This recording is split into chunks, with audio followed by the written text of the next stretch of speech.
రాబోయే తరంలో నువ్వు మళ్ళీ సీఎం అవుతావని చెప్తున్నా.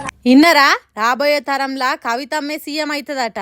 జరిగింది చెప్తా జరగబోయేది చెప్తా అని చెప్తారు కదా, హాగో వాళ్ళతోని సీఎం అవుతావు నువ్వు అని చెప్పించుకున్నది. ములుగు జిల్లాలున్న రామప్ప గుడికి పోయి మొక్కులు అప్పచెప్పుకున్న కవిత అక్కడనే ఉన్న కోయల తానికి పోయి 2 చేతులు జాపింది.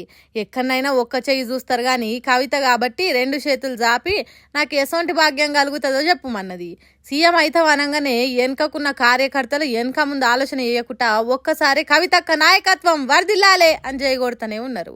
మరి కవిత సీఎం అయితే కేసీఆర్ ఏం చేస్తాడు, కేటీఆర్ ఏం చేస్తాడు, హరీష్ రావు ఇంకేం చేస్తాడు? మొదటిసారి గెలిచి ఒక్క మహిళను మంత్రి చేయని పార్టీ ఇప్పుడు మహిళా ముఖ్యమంత్రిని చేస్తుందని ఎట్లా అనుకున్నారు కావచ్చు. తర్వాత ఇంకేం చెప్పిందో ఇనుండ్రి. మీ ఆరోగ్యం మంచిగా ఉంటుంది. మీ డాడీ కూడా తెలంగాణ బాగుంటుందా? Thank you. జై తెలంగాణ. మీరు బాగుంటారు, మీ ఆరోగ్యం మంచిగా ఉంటుందని చెప్పినాక నా సంగతి సరే గాని తెలంగాణ ఎట్లుంటుందని అడిగింది. తెలంగాణ బాగుంటది అనుడితోని జై తెలంగాణ అన్నది. కవితకు భవిష్యత్ చెప్పిన వాళ్ళు వాళ్ళ భవిష్యత్ బాగు చేయాలని అడిగిండ్రు. సప్లై మనం చేసినాం, మళ్ళీ కూడా చేద్దాం. ఓకేనా?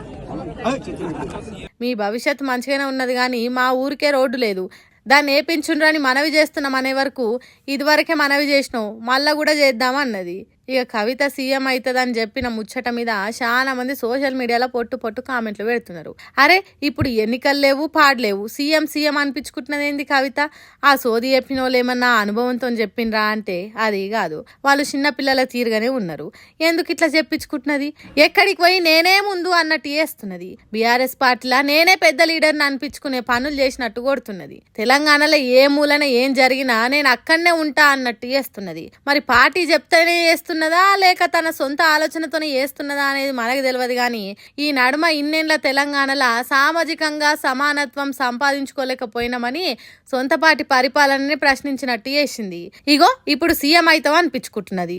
రాబోయే కాలంలో సీఎం అవుడేమో గాని రాబోయే కాలంలో కవిత తీరు ఎట్లుంటది అనేది చూడాలి.